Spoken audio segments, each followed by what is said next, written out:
बहुएं थी, बड़ी कल्पना और छोटी प्रिया। कल्पना का जैसा नाम वैसा ही काम। सारा दिन कल्पनाओं में रहती, ना कोई काम करती ना कोई धाम। अरे कल्पना बहू, जरा अच्छी सी चटनी पीस दे, आज कुछ मजेदार खाने का मन है। पेट में जलन हो जाएगी माँ जी बुढ़ापे में, और वैसे भी मेरा काम करने का वक्त शाम का है। अब प्रिया को ही बोल दो। इतना कहकर कल्पना वहां से चली जाती है। कांता कल्पना के ऐसे रवैये से काफी परेशान रहती है। मैं बना देती हूँ माँ चटनी, ऐसा बोलकर प्रिया माँ को चटनी बनाकर प्लेट में खाने को देती है कि तभी वहाँ कल्पना आ जाती है। अरे वाह चटनी, जरा चख कर तो देखो, बड़े दिन हो गए। अरे नहीं बहू, तू तो रहने ही दे चटनी खाना, पेट में जलन हो जाएगी।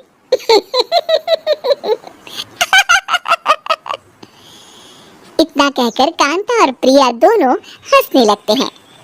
कल्पना सारा दिन या तो मोबाइल में YouTube देखती या फिर सोती रहती। उसका कमरा भी बिखरा और गंदा रहता। एक दिन कल्पना का पति अशोक उससे कहता है, अरे कल्पना, जानवर भी उस जगह को साफ कर लेता है जहाँ वो बैठता है, तुम तो इंसान हो, कैसे इतने गंदे कमरे में रह लेती हो? देखो सारा सामान यहाँ वहाँ बिखरा पड़ा है।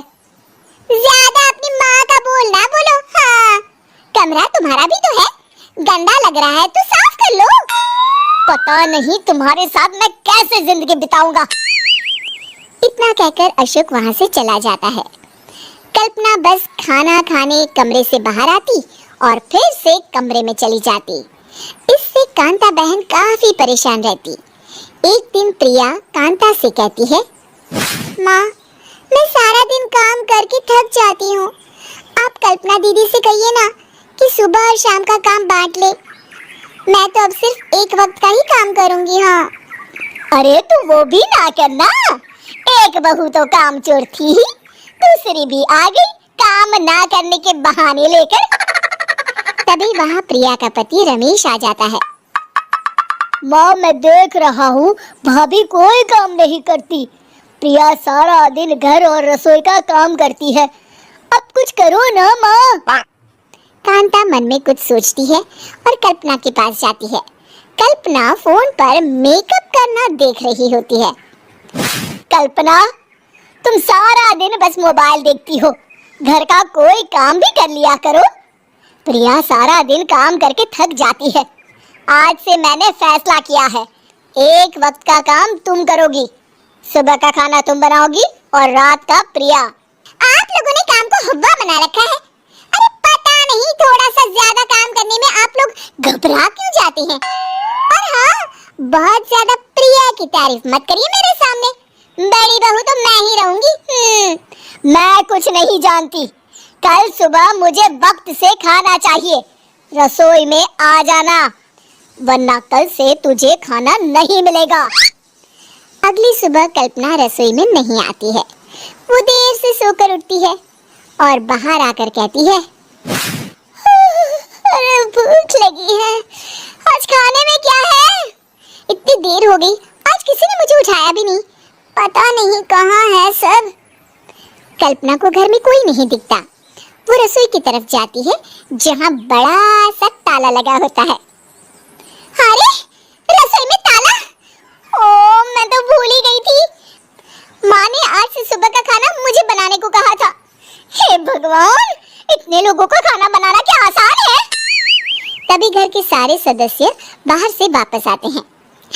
वाह माँ जी, मजा आ गया छोले भटूरे खाकर। मेरे मुंह में तो अभी भी स्वाद आ रहा है। अरे कल्पना, तेरे भरोसे रहते तो हम तो भूखे ही रह जाते। कल्पना को बहुत गुस्सा आ जाता है। अब बहुत हो गया, आज से मैं अपनी रसोई अलग कर रही हूँ, मैं अपना खाना खुद बना लिया करूँगी। कल्पना अपनी रसोई अलग कर लेती है, पर आए दिन उसका देर से उठना और काम न करने की आदत से वो भूखी ही रह जाती थी। उसी के सामने घर के लोग अच्छे अच्छे पकवान खाते और कामचोर कल्पना को जैसे तैसे ही खाना बनाकर खाना पड़ता। पर एक दिन तो हद ही हो गई। माँ, दीदी आज सुबह से कमरे से बाहर नहीं निकली, हमें जाकर देखना चाहिए। सो रही होगी, कामचोर कहीं की। पर तुम कहती हो तो चलो देख लेते हैं उसे। कल्पना कमरे में पेट पकड़कर बैठी होती है। हाय, मेरा दर्द। पेट दर्द के मारे मर रही हूँ मैं।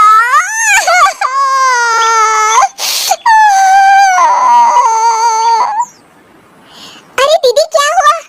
पेट में दर्द क्यों हो रहा है? डॉक्टर को दिखाया आपने? माँ। कल्पना खड़ी होती है और माँ जी के पास आती है। मुझे माफ कर दीजिए, अब से मैं सारे काम में मदद करूंगी, कभी आलस और काम चोरी नहीं करूंगी। हाँ हाँ वो तो ठीक है, लेकिन अचानक क्या हो गया जो तू काम करने को तैयार हो गई? कामचोर कल्पना। माँ, लगातार बासी और उल्टा पुल्टा खाना खाने के कारण मेरे पेट में इन्फेक्शन हो गया है। काम न करना पड़े इसलिए मैं 2 दिन का खाना एक दिन ही बना लेती थी। बासी और खराब खाना खाने के कारण लेने के देने पड़ गए। पेट में दर्द हो रहा है। चलो अच्छा हुआ, देर आए दुरुस्त आए।